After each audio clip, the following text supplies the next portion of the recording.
All right, so I think we're going to go ahead and get started because we do have a packed agenda for this morning, and we want to make sure to get you as much time as possible with our panelists. So again, welcome, and thank you so much for joining us this Saturday morning. I'd say beautiful, but it's not beautiful out here in rainy Long Island. So welcome to our Supporting Equity and Access panel through Computer Science Principles. My name is Rebecca Kravitz. I'm a member of our state and district partnerships team here at the College Board. I'm very excited to be co-hosting this session today, along with Michelle from the Education Development Center, as well as my colleague Tiffany Gomez from the College Board. So you'll get to meet everybody, including our panelists who are here as well as we go along today. As I mentioned, we do have a packed agenda, so we're going to go ahead and jump right in. Obviously, the main feature today is going to be for you to hear from our amazing panel of experts. But before we do that, we did want to take a step back and provide you a little bit of information about AP Computer Science Principles. So we'll talk about the program. We'll talk about the course and exam. We'll talk a little bit about endorsed providers, and I'm really excited that Michelle is going to be able to talk to you about the Beauty and Joy of Computing, the program that her organization supports. And then we'll talk about how CSP engages all students, and then turn it over to our amazing panel. There will be time for you to ask questions, so feel free to put those in the chat, and we'll make sure that our panelists get a chance to answer those for you today. So let's go ahead and jump right into why adopt AP CSP. As you know, because the whole summit is really about this, CS is really important for students. When you think about how technology is influencing career paths, what computer science skills students are going to need when they enter the workforce, and what concerns you might have about availability of computer science courses in your area, and you could think that this entire summit really is about these three questions. We know that there is ever-increasing workforce demand. Employment in computing and information technology occupations is projected to grow 11% from 2029 to 2019, much faster than the average for all other occupations.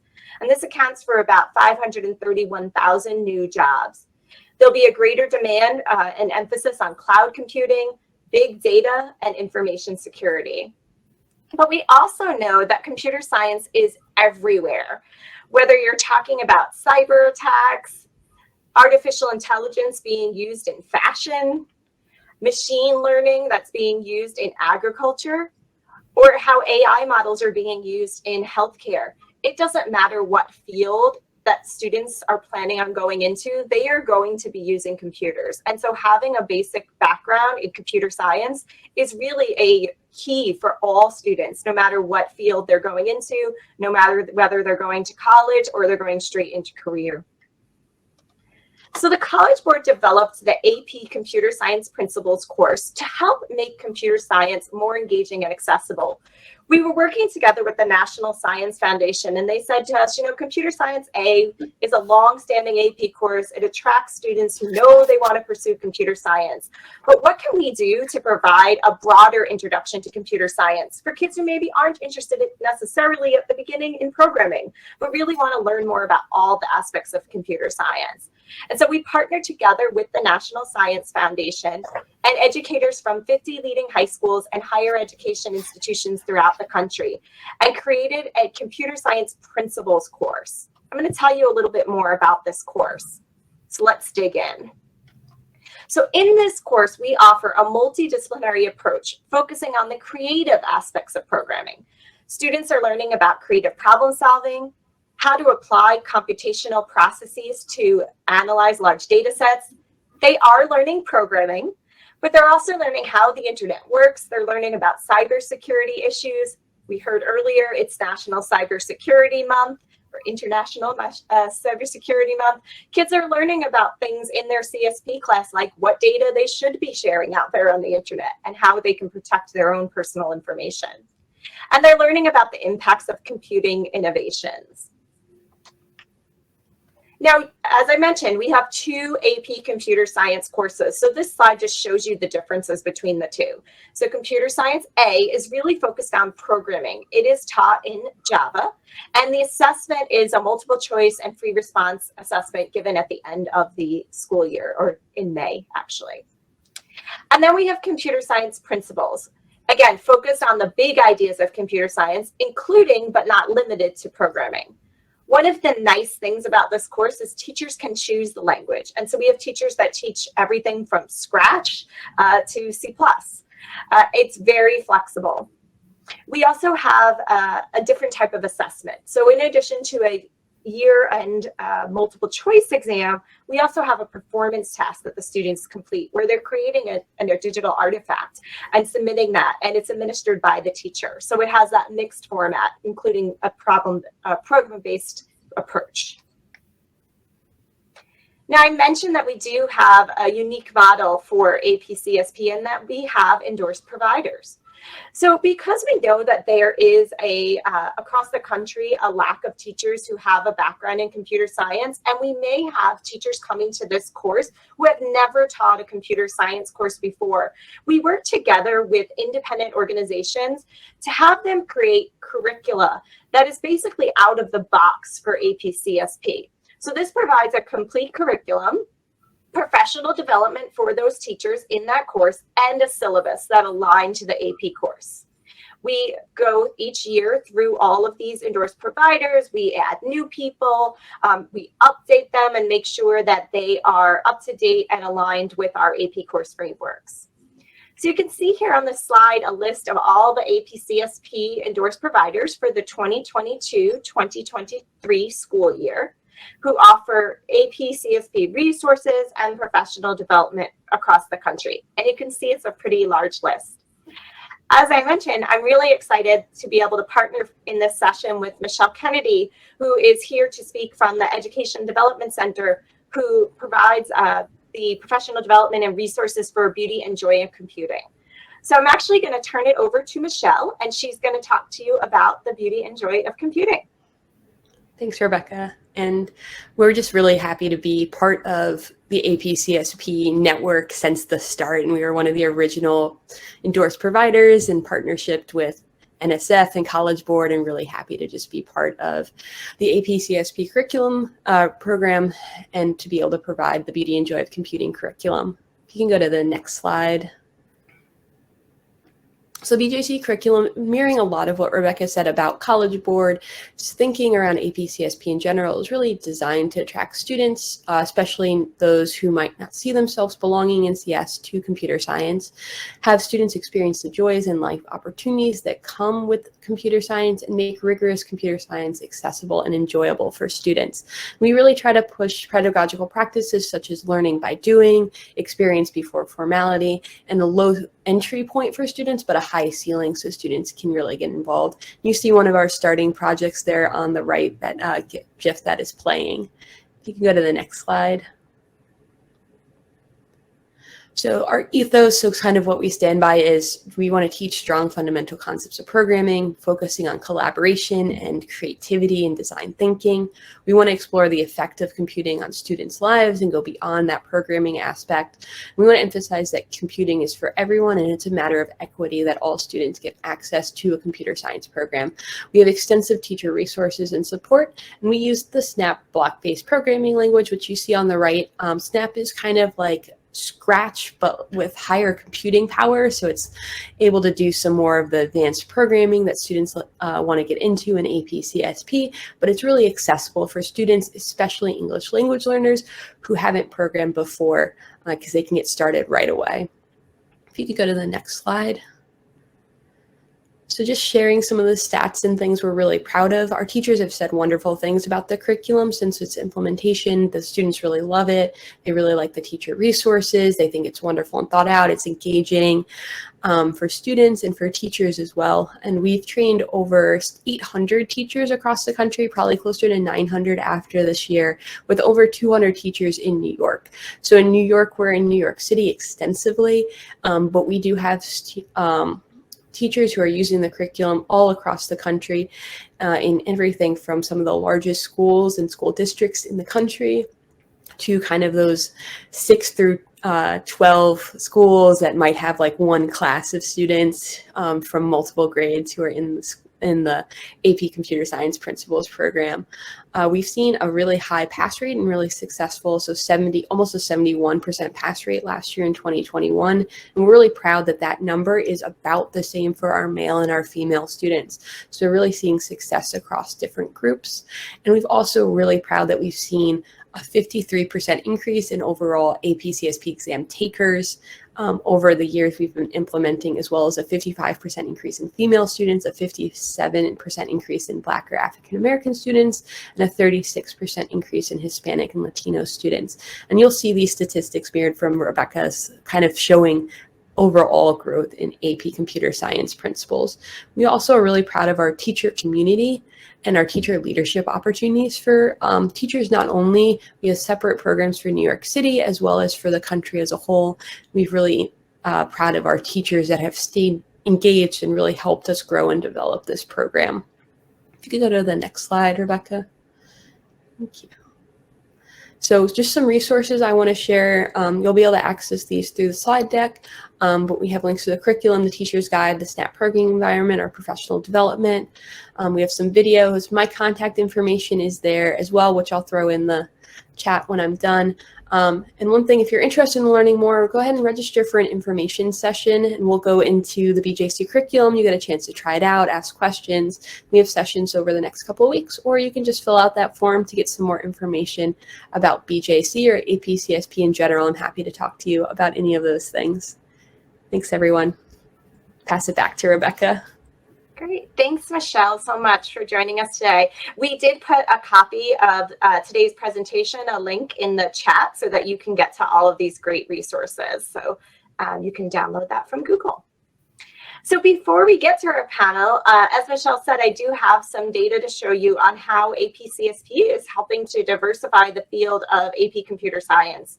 Before we get to that, just a slide here that talks about, again, one of the reasons we really wanted to develop this course was not just to diversify who's taking computer science in high school, but really to have an impact on the workforce. And as you can see here, employment data from the last several years show that Black and Hispanic professionals are underrepresented in the STEM fields. Obviously computing, but also fields like healthcare, life science, math, physical science, and engineering. So our goal is to not only diversify who's taking CS in high school, but really to see that then play out in college and in career. And we're really excited about that goal. Since we've launched AP CSP in 2017, annual participation in an AP CS course has tripled. And here's some of the different demographics broken out. So you can see the annual AP CS participation of female students has quadrupled since the launch of CSP. And I know in the last session during the keynote, we had a few questions about has that impact also been seen in CSA? And you can see that it has here. So as more students are taking CSP, we're seeing a lot of those students choose to go on and also take CSA. So we're seeing benefits for both programs. We're also seeing that annual participation in CS of Latinx students has also quadrupled since the launch of CSP. And again, growth in both CSP and CSA. And then for Black students, it's actually quintupled since the launch of CSP. So again, growth in both programs. We also have just some general research findings here for you. CSP is often the first AP STEM exam for many Black, Hispanic, and first-generation students. We see that CSP students are more likely to go on to take other AP STEM courses and AP CS courses in high school. And finally, CSP students are actually more likely to major in STEM or CS in college. So again, we're seeing that we're changing the pipeline into computer science, not just who's taking it in high school. So at this point, I'm really excited to share a few quotes for you from our teachers. I like the one in the middle that says, you know, student enthusiasm. They loved AP CSP, and several said it was the best class they'd ever taken. But I don't want you to just read about it here on the screen. I want you to hear from our amazing panelists. And so I'm going to turn it over to my colleague, Tiffany, who's going to take us through our panel discussion. Thank you, Rebecca, and good morning, everyone. We are so excited to have you all here and to have our panelists here as well. So before we start off our conversation, I wanted to give our panelists a chance to introduce themselves. So Joe, we'll start with you, and then Kathy will go over to you as well. All right, good morning. My name is Joe Malfisi. I am the Advanced Placement Coordinator for the Buffalo Public Schools. We are the second largest school district in New York State. Total, we're about 33,000 kids. As you can see on the slide, we're about 9,500 students in 9 through 12. We have had a big AP push in general in the last 5 years, and that's kind of where my position comes in. When I first came on, AP had kind of dwindled in the district to just in 3 of our 17 high schools, with only a very small selection of courses. Our superintendent had a big goal for 5 APs in every high school. And I'm happy to say we're pretty much there. I think there's one school that might have 4. But CSP has been a big part of that push.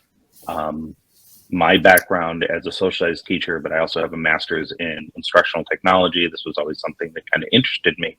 And when I was brought on board, this course was not really done in the district, but it was something that I asked that we start rolling out. We started it with our CSP, or excuse me, with our career and tech ed teachers. And we started with a very small group, only 4 teachers. 2 teachers streamed to other sites, pre-COVID, when we actually didn't do virtual learning. We were dabbling in that. We had 49 kids. We have grown steadily. This year, we are up to 7 full-time teachers in 8 schools with 141 kids. So we've been able to grow CSP specifically quite a bit in the last few years. And we really look at CSP as kind of being a gateway to other AP courses, as well as computer science as a topic that I don't feel our kids still have the greatest understanding of. And CSP is really, we're trying to use that to introduce a much broader concepts of computer science and critical thinking skills.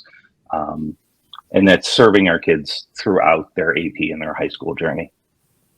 Thanks so much, Joe. Thank you. Kathy would love to hear from you. Hi, everybody. I'm Kathy Perry. I teach at Burnt Hills, Ballston Lake High School. It's the BHBL school district. We are just a little bit north and west of Albany.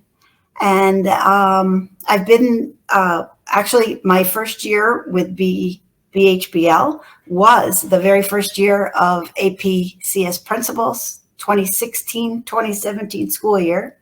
So it's been fun working with the curriculum as there have been some changes along the way, some growth and improvements in the course. But right from the get-go, kids have loved it.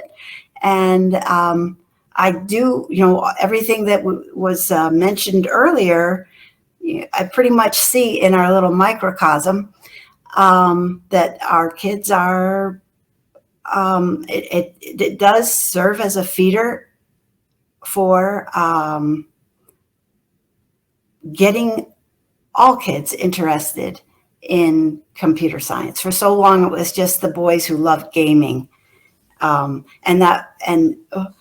prior, back in the 80s, girls were choosing computer science degree careers. So I guess the funny unintended consequences all around, but CSP has really helped get girls more interested.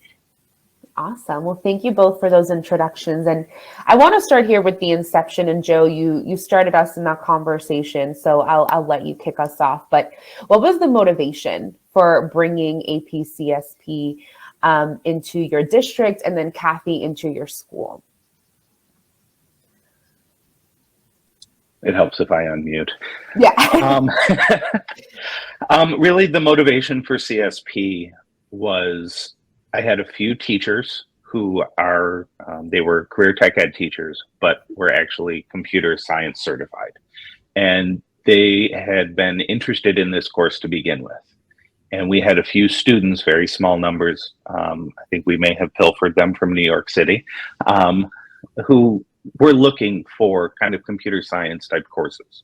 So it was brought up that that CSP might be a better entry point than say CSA was at that time. I mean, I'm talking 2018, 2019, when we really didn't have even the beginnings of a robust CS curriculum in our district. So we started with a really small pool of teachers and a really small pool of students. And we were able to kind of, through word of mouth, grow that program into 6 high schools. And the last 2 of those schools, some of them started as late as mid-October of that school year, because it was really through principals talking with principals, through myself at kind of a district level talking with counselors. Hey, we have this other choice. It's something kind of new. You know, your kids who don't really fit into the traditional tracks, this might be something for them. And that was kind of where we started. It was very small, very word of mouth. It was kind of in the larger context of this initiative for the Buffalo Public Schools to get AP courses in every high school again. Kind of like what Charity talked about in the keynote, that equity and access, that was very much the driving force and still is for BPS. We want as many kids as possible into AP. You know, we really go with that belief, the power of the 1, the 2s, even our 3s. It's not about the score, it's about the exposure. Get them into the courses, get them understanding that there's more than just the basics, that there's ways to push your learning in directions that interest you, not just that the adults in the school say, you should take this. And CSP has kind of grown that way. It is probably the one, maybe one other AP course where we get a lot of student demand that's outpacing the school demand. You know, we're getting calls from guidance counselors saying, hey, I have students who are looking for this computer course. What can we offer them? So that's really where we started and how we've grown. So it's been very small but steady steps. I love that. And Kathy? Yes, actually, it was Pauline White who led our BHBL's foray into AP Computer Science Principles. And Pauline is now with Siena College, but it was that same idea that, hey, we need something that provides access to all students, and a course that we can keep flexible enough that we can challenge the go-getters and also accommodate kids who need more time to learn. And this is the course to do it, mainly, with thanks to the providers like Code.org, BJC, CS50, who all provide all these ideas for teachers, professional development, and instructional materials, where teachers can pick and choose in order to make their courses just right for their school populations. Great, thank you for sharing. And we also know that a course like this can feel scary for a district or a school to implement. So what were some of the challenges about implementing AP CSP, and how did you overcome those? And Kathy, if you want to kick us off this time. Oh, okay. Well, I guess in a smaller school, we're not really small, but we're maybe graduating 250 per year. It gets tough if we have too many courses that are only offered once during the day, then kids start to get blocked out of the courses that they want and have to make choices.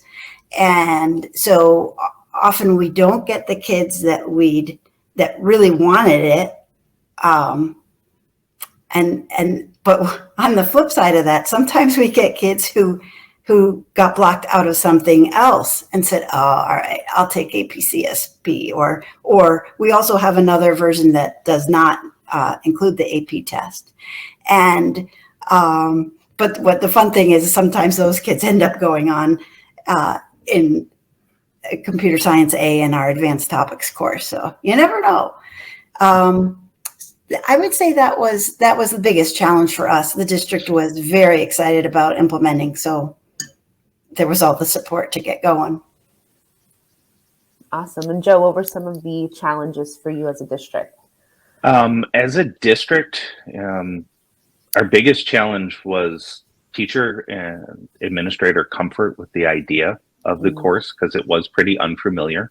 Like I said, we didn't and still don't have a really deep pool of CS certified teachers. So we started off with a lot of business teachers who had, maybe have taught web design or other really entry level kind of computer science type courses, but were intimidated by the idea that it was AP and that it was kind of a purist computer science course is what the perception was. And we overcame that with a lot of training and support. It was initially small, we only had a couple teachers. We've grown the teachers. We ran it as training as part of our very first summer institute. That summer of, I think it was 2018, we had a section of computer science principals trained. So we were able to get good training for our teachers for several days straight. So, and then one of my primary roles is supporting the CSP teachers, making sure I touch base with them on a weekly, if not bi-weekly basis. What's going well? What are you struggling with? What kind of resources do you need? How can I help? How can we network with each other to support?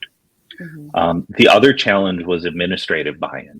And the question there wasn't so much, what is this, but how do I fit this course into my schedule? A lot of our high school programs are very tracked.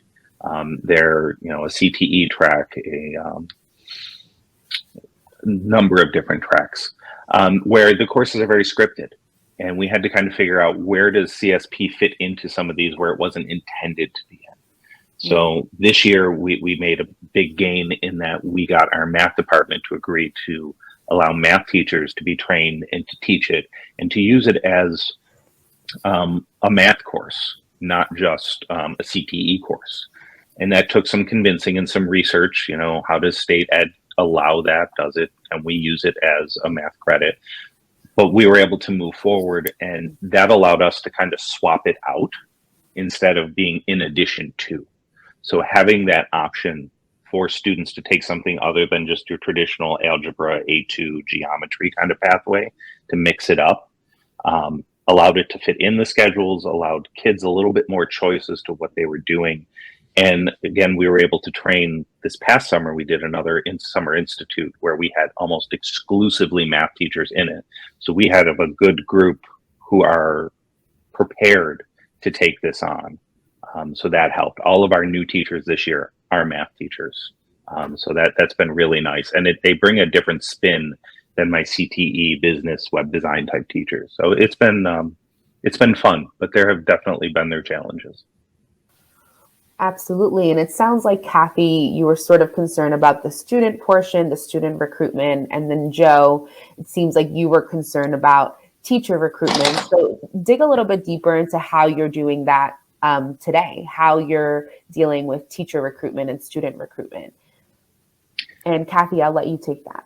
Oh, okay. It's funny because teacher recruitment is a big deal. I actually am officially retired, and I let everybody know by October of last year so that we, could actively start looking. And we looked far and wide, and we're getting a lot of false starts, like, oh, we think we have someone. No. And it was getting a little nerve-wracking. We found someone wonderful, so excited. And our new teacher came from mathematics. Oh, and we are also, we are part of the mathematics department. But the thought of taking on 5 preps. So it was just me teaching computer science this past couple of years. So it was 5 preps. And, but since I had grown into it, because we had other teachers teaching part-time at some points, it was fine. But to ask someone to come in fresh from another area, way too tough. So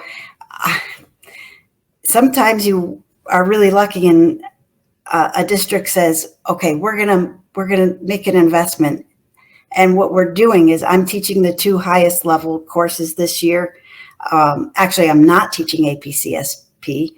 I'm just teaching AP CSA and our advanced topics course.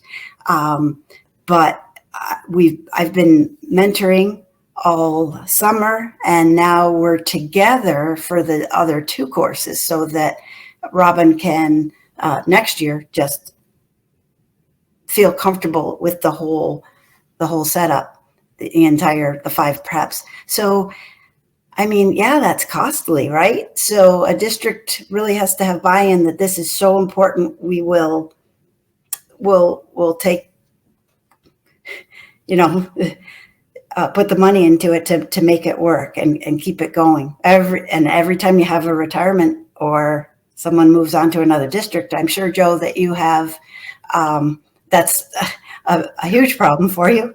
Absolutely. Teacher retention and that buy-in from the top saying, yeah, we'll fund that training. We'll fund those teacher positions for, something that's still in a lot of sense, a new course. It's huge. Getting, the right people in the classrooms that are, so they can see the work that the students are doing, see the level of engagement that the students are doing goes a long way with getting that upper level administrative buy-in, people who set the budgets and the funds for each school year, to see that this program really is highly engaging and that these kids are getting a lot more than just learning how to make an app, that it really does go beyond the product. Right. Yeah, it's really, and I try, when I walk people into some of our classes, I really try and sell it as we're trying to change the thinking of our students. It is a much more critical thinking course even than just a computer course. And they come out thinking and approaching problems differently. And that has benefits well beyond that, just the single course.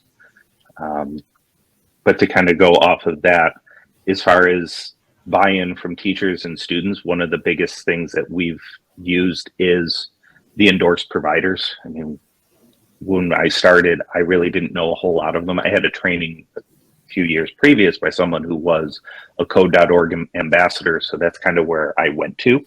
And we've stuck pretty tightly with code.org. And it's been nice because it gives the teacher who's unsure and unfamiliar the structure to learn themselves and feel comfortable and then translate that learning into their classroom. So the endorsed providers, having, this small group who can kind of email back and forth, and we're actually working on getting them together for after school trainings this year, finally, to where they can almost create their own PLC and start planning together and problem solving together. I hope we'll be kind of push that teacher buy-in even deeper. And as far as the interest, getting students involved, it's really been word of mouth. It's been, what are you doing in that classroom? Kids popping in from a study hall going, what's going on in here? What are you guys doing? And other kids talking about what they're doing in class to their friends and to their, which then translates to their guidance counselor saying, can I try that course next year? Can I fit in? It has been very word of mouth heavy. We do have a high school showcase, which CSP is, part of, but it is just one of many. So it does get out there in other ways, but it is very much word of mouth in the buildings. Wonderful. Thank you for that.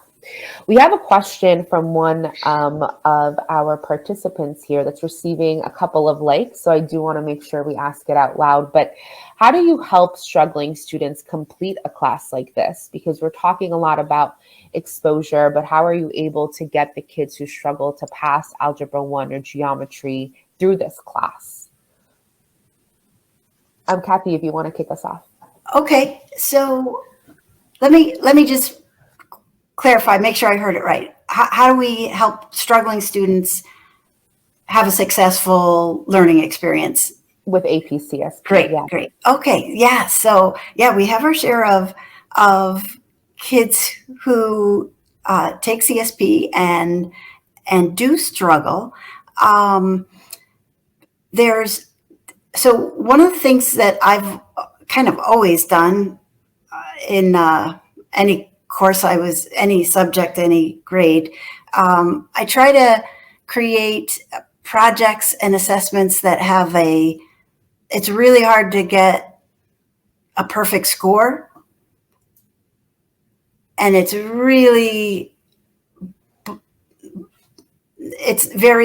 would be odd if that assessment didn't have an appropriate kind of floor where, okay, you're still passing, you've still learned quite a bit. And the way I do that is I give a lot of points for the easier things and the earlier parts of a project, which, all great learning. And then I provide challenges. Once they've finished everything else, then the more challenging parts of the project come through. And the kids know that if they don't finish those, they don't get into those, it's okay. They're still going to get, a 90 or, however, I always do things out of just, if something's worth 20 points, maybe 3 of those points might be more difficult to get to. And so that has helped a lot. Also paired programming, having kids work in pairs on their projects. That helps because they're able to shoot ideas off of each other and think through together, and one can pull along another student. In that case, we try to keep our pairs relatively, if you get someone really really good at all this and put it with a weak partner, then the weak partner doesn't really learn as much. So, but we kind of try to pair the pairs pretty much equally. And then I can get to the weaker groups and let the others go, right? I can target my help, and if I've got, now my class feels like it's half as large because kids are in pairs. And then it's just the engaging quality. No matter, BJC is my primary, but I use aspects of code.org and CS50 and other programs in order to just make it as engaging as possible. All of these providers have done a great job of making the content very engaging and just right for this high school age group. Yeah, and just to kind of build off of what Kathy was saying, one of the big things I've seen a lot of my CSP teachers doing is that kind of not just the paired programming, but the paired problem solving. All of my teachers, and we strongly encourage this is a facilitated course. This isn't a teacher-led course. And as they get into the project work and they get into the lessons, the teacher pulls certain, kids who are either doing really well and starts pushing them, or kids who are struggling and either pairs them up with other students, or, pulls one aside. Okay, let's work on this. Where's your roadblock? Let's read through your code. Let's see where the error is coming in, and really works individually in small groups with their students.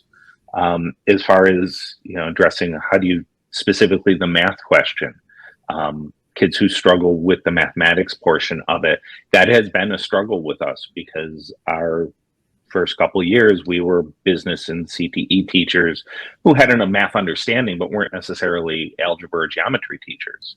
So sometimes we would bring in a math teacher and say, okay, can you help us teach this particular component, this lesson? Now this year, having a lot of new math teachers teaching the course, I'm hoping that will kind of help smooth out those bumps in the road, because they can explain some of that from a different point of view and understand how to get kids into that mathematical thinking in a smoother transition. So it is definitely a struggle. We recommend that any of our kids who go into CSP at least have a good Algebra 1 background. I'm really trying to keep CSP in my 10th and 11th grades so that they have the opportunity to do more after. But it has definitely been a struggle. I don't say we have a perfect answer, but kind of like Kathy was saying, between pairing the kids up, pulling the kids, bringing in extra instructional support from, a math teacher or whoever to kind of troubleshoot the specifics is really how we've gotten through that. Great. And Joe, I think this leads nicely into our next question that also comes from a participant here, because he asked, what percentage of your graduates are taking CSP? And do you have another course that students take before CSP? And I know you just mentioned Algebra 1, having a strong background in that. And do you have a course that meets the New York State CS and DF learning standards for all high school students, or do you expect all students to meet that standard with CSP? I'll be honest, I'm not sure the last part of the question, but let me circle back to, Okay. now I'm blanking because the last part threw me off. We can go back to it. Yeah, what was the beginning of the question? What percentage of your graduates are taking CSP? We're not, I honestly don't have a percentage. I know this year we're up to 141 students in CSP, and in our AP program overall, we're about 2,600 students are in at least some kind of AP class. So out of that, we're talking, out of the 10,000, we're looking at, 2,000 kids in some form of AP. Mm-hmm. I don't have a percentage number sketched out on my notes because, of course, I didn't go that far in my sketching. That's okay. Or what percentage will take CSP, if that's a better one?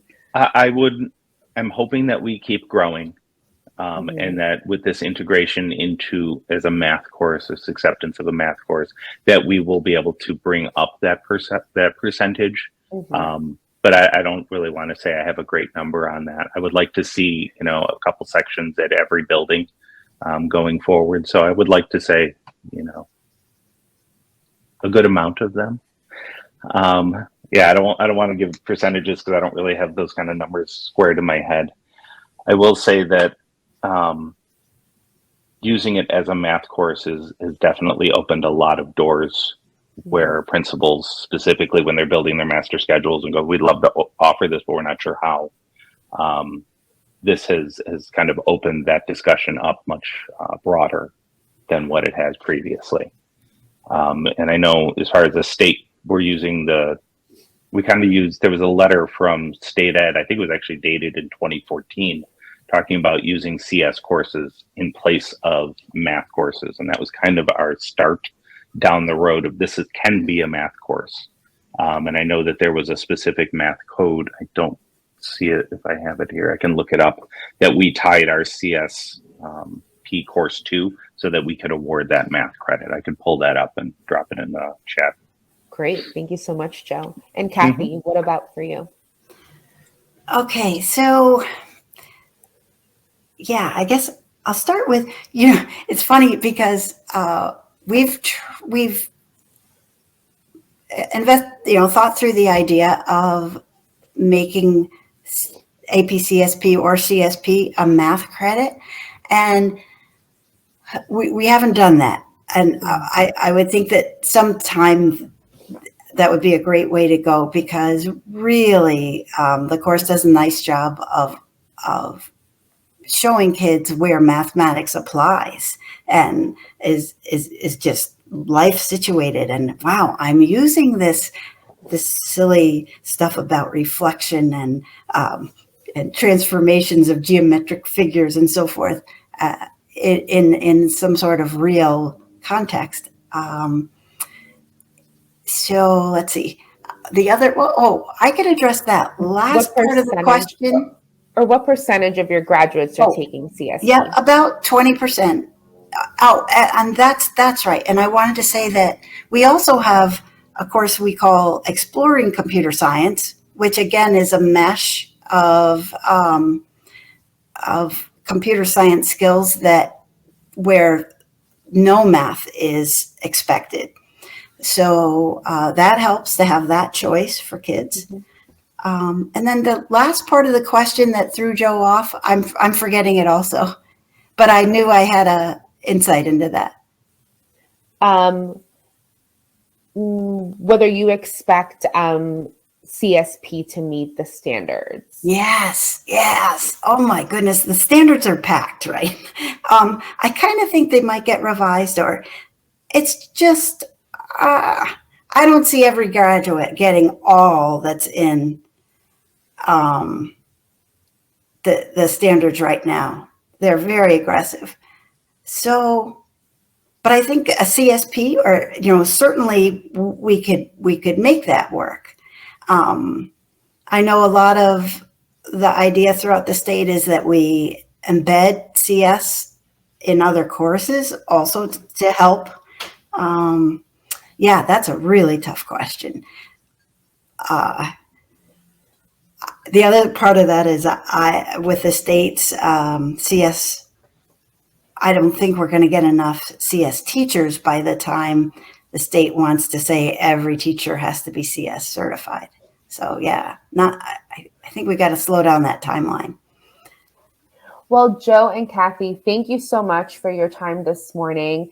Thank you also to all the folks here this morning with the questions, and I'll throw it over to Rebecca to wrap us up. Thank you so much, Tiffany. And I just mentioned to that last question that you can reach out to any of us at College Board in the New York State team, and we can share a document that aligns the CSP course to the state standards.